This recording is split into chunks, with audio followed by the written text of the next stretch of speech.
Montana Territory, 1881. The wind rolled through the Bitterroot Valley like it carried secrets too heavy for silence.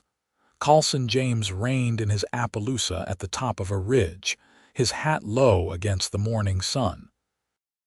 Below him, nestled between a break in the trees, sat a tired little homestead with a crooked porch, a leaning barn, and smoke curling from a chimney like someone still believed in warmth.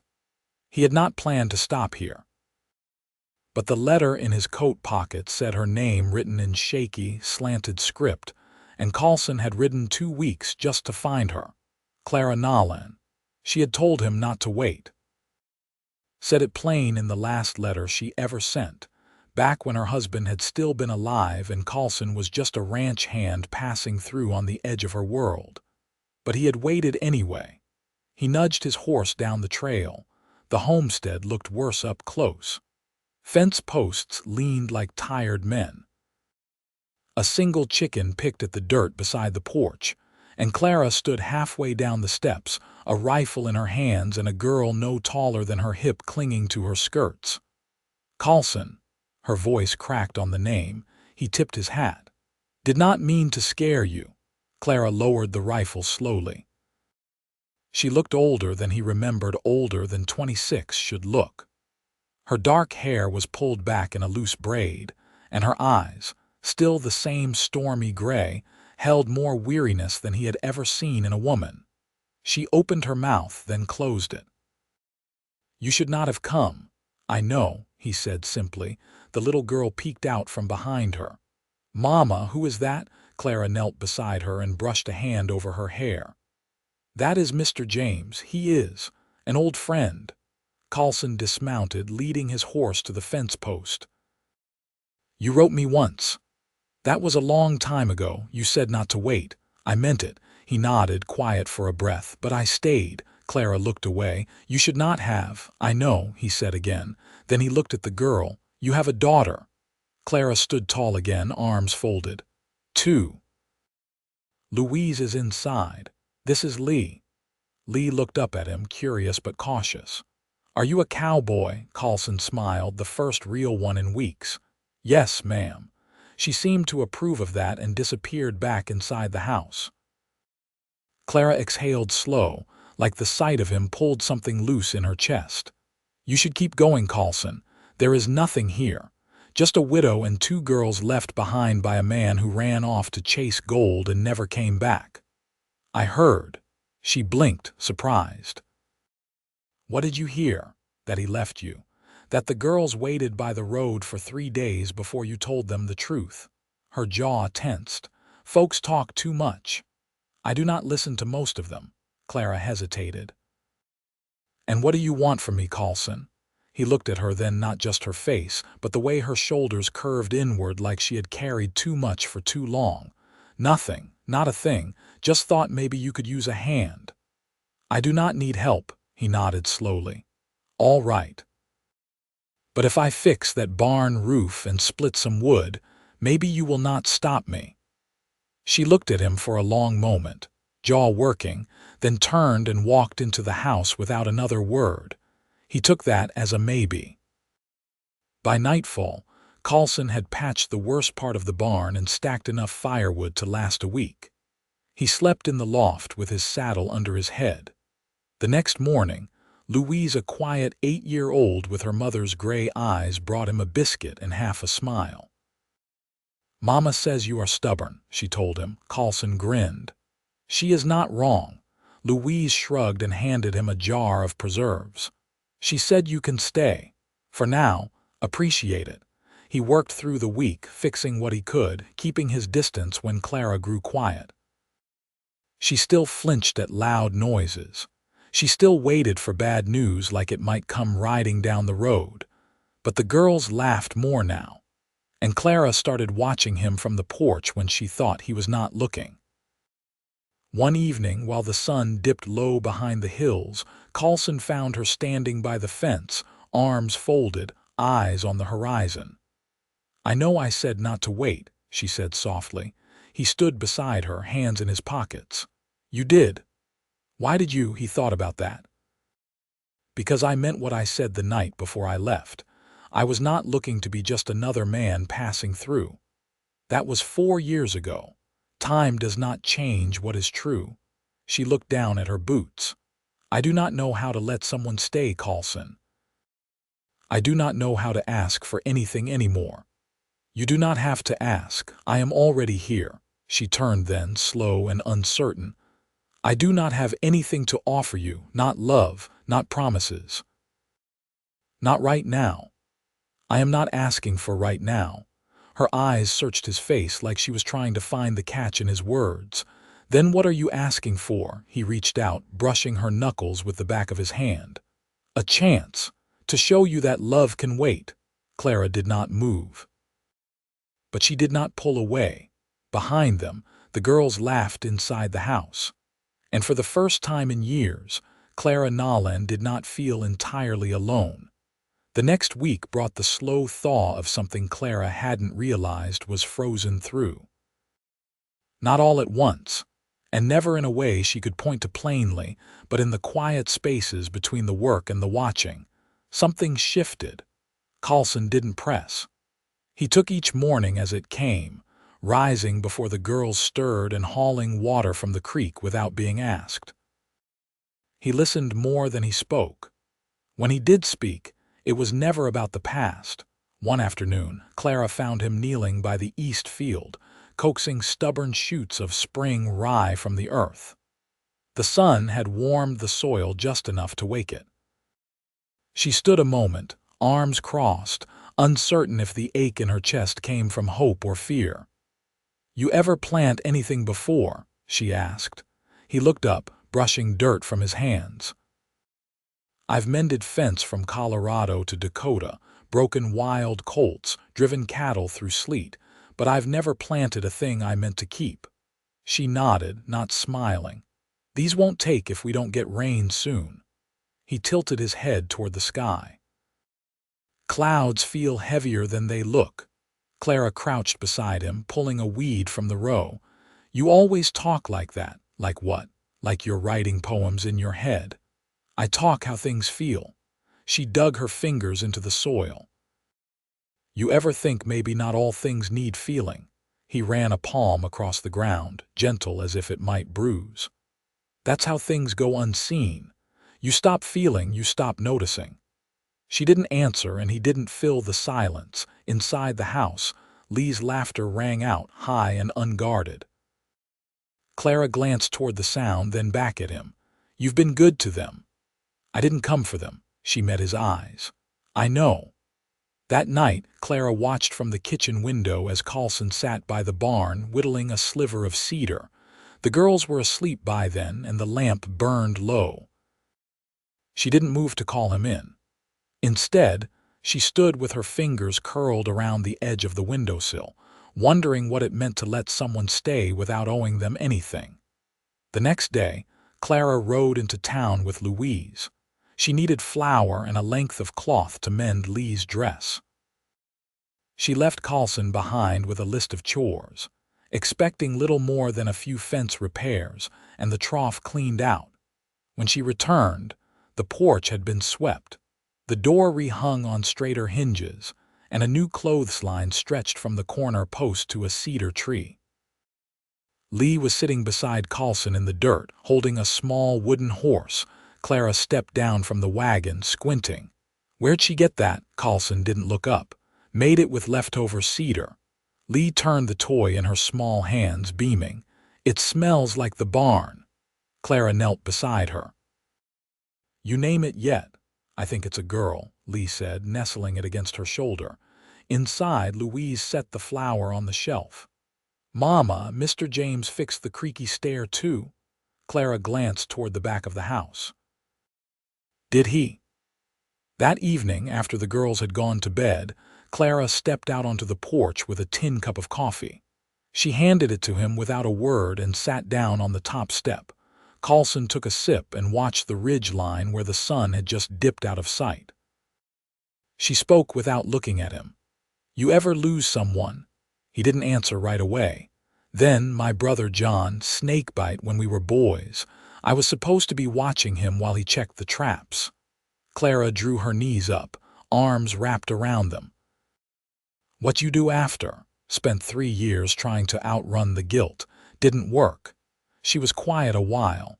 Then, I used to believe you could earn your way out of grief. That if you worked hard enough, didn't complain, kept everyone else fed, God might lift some of the weight. He looked at her, but she didn't meet his eyes. I didn't cry when he left, she said. Not when he rode off, not when word came back he'd taken up with some barmaid in Helena. I just kept going. You still are.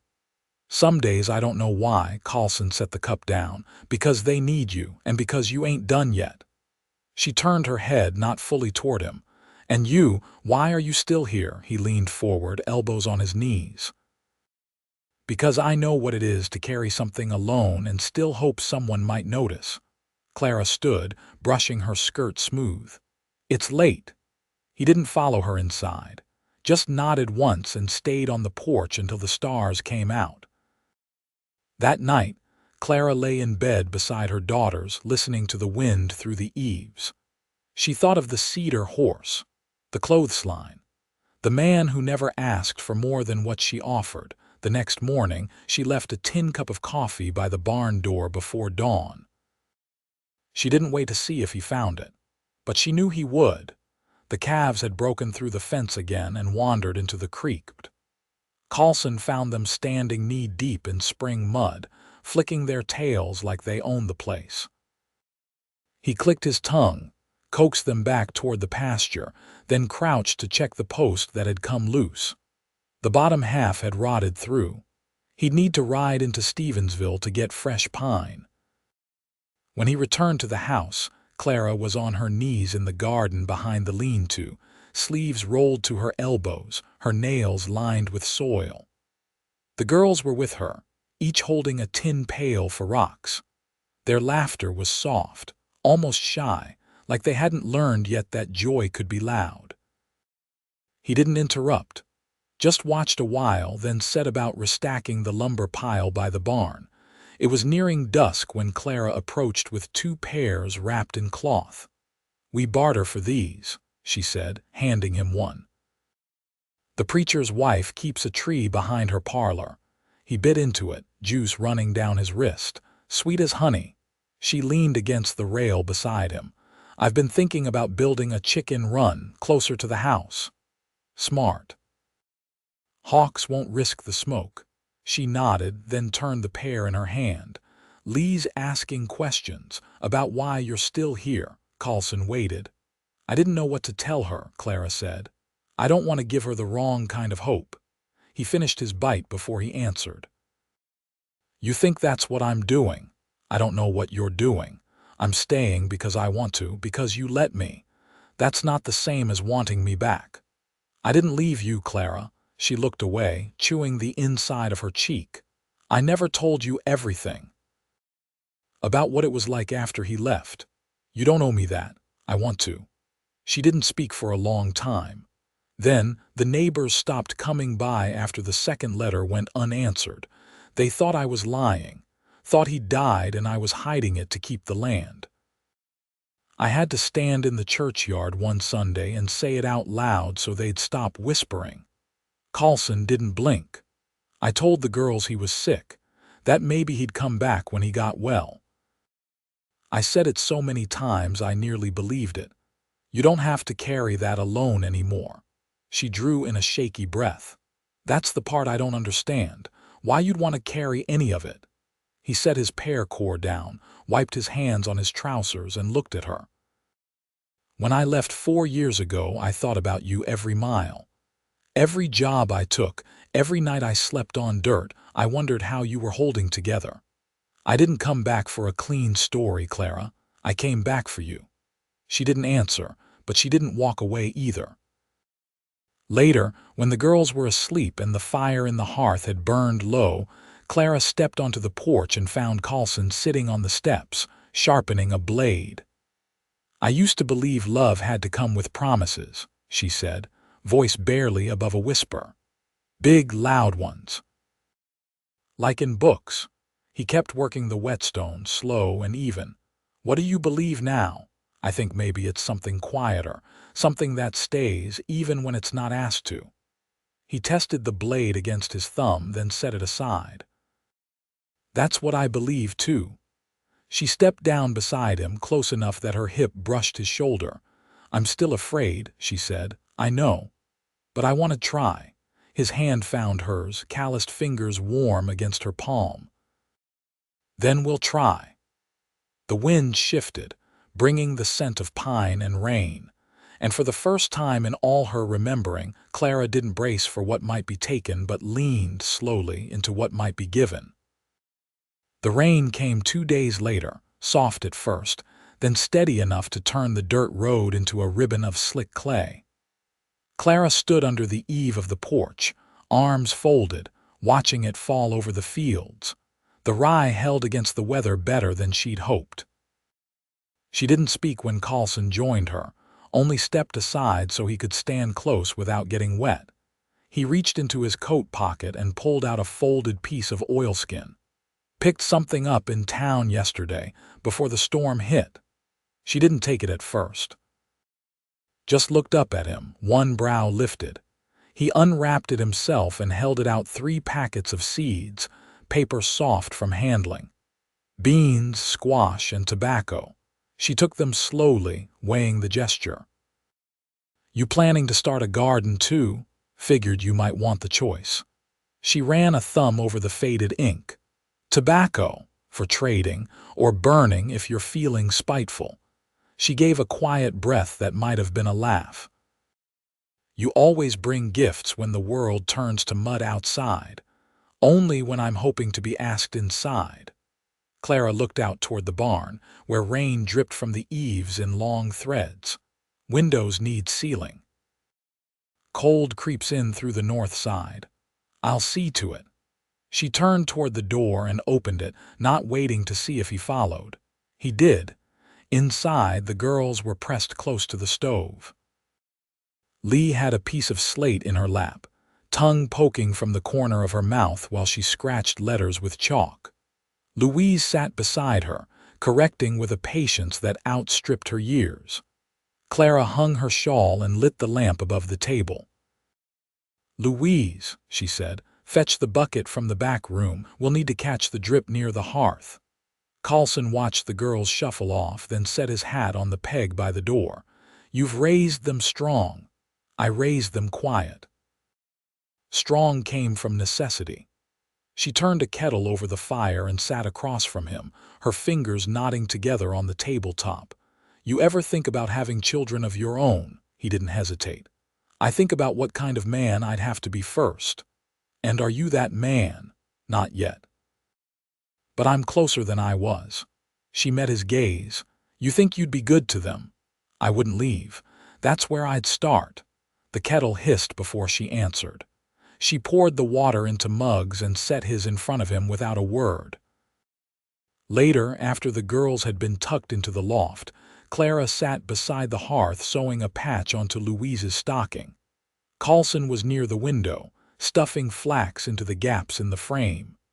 You don't seem restless, she said, eyes still on the thread. I've ridden enough miles. Stillness suits me now. I used to think if I stopped moving, I'd shatter. He pressed the flax in tight, careful not to split the wood. Have you? Not yet. He crossed the room and crouched beside her, watching her work. I could build something here. If that's what you wanted. She looked at him then, needle paused mid-stitch. You'd stay. I already have. She set the stocking aside and reached for his hand. Her touch was deliberate, unhurried, as if making sure the moment was real. I never imagined feeling safe again, she said. Not like this. You don't have to imagine it anymore. Outside, the rain softened to a hush, like the land was breathing easier. Clara leaned forward and rested her brow against his. Stay with me, Colson, not just through spring, not just while it's hard. He didn't answer with words. He just held her hand tighter, steady and certain, as if he'd been waiting his whole life to be asked. The rain cleared by morning, leaving the air damp and rich with the smell of thawed earth. Clara stepped into the yard with her sleeves rolled and her boots caked in drying mud, squinting toward the slope where the rye shimmered faintly in the early light. The fields had held. She hadn't expected Joy to arrive so quietly. Behind her, Colson was hitching the wagon. He'd offered to take the girls to the schoolhouse, a small structure nestled past the mill road where a widow named Mrs. Grafton taught letters and scripture to a cluster of valley children. Clara had hesitated at first. She wasn't used to letting anyone else shoulder morning duty. But Lee's hand had gone to Colson's without prompting, and Louise had tucked her slate under her arm with a look that didn't ask permission. "You'll be back before noon?" Clara asked, testing the rhythm of the words. Colson adjusted the harness. "Soon as they're settled. Lee doesn't like the slope behind the school, says it feels too open. I'll walk her in myself, won't leave till she's all right." Clara nodded once, then stepped back. She watched the wagon roll off. The girls tucked beside him on the bench and didn't retreat to the house until they'd crested the ridge. Inside, she set to work. The garden rows needed clearing, and the hearthstones had loosened around the ash box. She knelt with a chisel and worked in silence, letting the rhythm ground her. When Colson returned, she was on her knees in the corner, hair damp from effort. "Girls, settle in," she asked, not looking up. Louise asked if she could read aloud to the younger ones next week. Mrs. Grafton said yes. "Good." He crouched beside her, watching her hands. "You always work this hard when no one's watching. I don't know any other way." He reached for the loose stone she'd been wrestling. "Let me." She let her hands fall to her lap. "I don't know what to do with this kind of quiet," she said after a moment. "It feels like something's waiting to break." "It's not," he said. "Some things hold." She studied his face. There was no edge to his voice, no caution, just certainty. She reached for his hand and held it for a moment, palm against palm, then rose and dusted off her skirt. That night, Clara took down the tin box from behind the flour sack. Inside were the last letters her husband had sent before he disappeared. She brought them outside and stood by the fire pit. Colson was splitting kindling a few yards off, his sleeves rolled to the elbow, face damp from effort. She didn't call him over. She struck the match herself, lit the corner of one envelope, and watched the flame eat up the ink and paper. One by one, she fed the fire until only ash remained. When she turned, Colson had stopped swinging the axe. "You done with them?" he asked. "I was done a long time ago. I just didn't know how to say it." "You said it." In the weeks that followed, Clara shifted her days without realizing it. She let Colson take the reins more often, let the girls run ahead without calling them back too quickly. She found herself humming while she shelled beans, smiling when she passed the cedar horse on Lee's shelf. The heaviness she'd worn for years no longer clung at the edges. One morning she found Colson at the far slope, measuring the ground with a length of twine, his coat off and sleeves pinned back. She leaned against the fence. "You planning something?" "Thinking we could build a second coop. More hens means more to trade."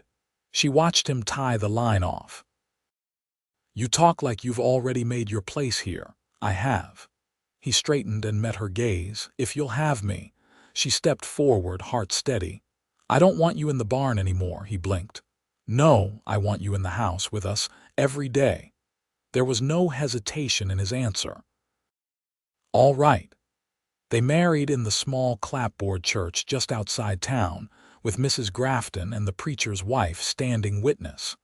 Louise wore her best ribbon, and Lee carried a bundle of wildflowers she'd picked from the ridge. Clara wore a dress she'd stitched herself. Nothing fancy, but the way Colson looked at her like she was the first warm day after years of snow made her feel like she was stepping into sunlight.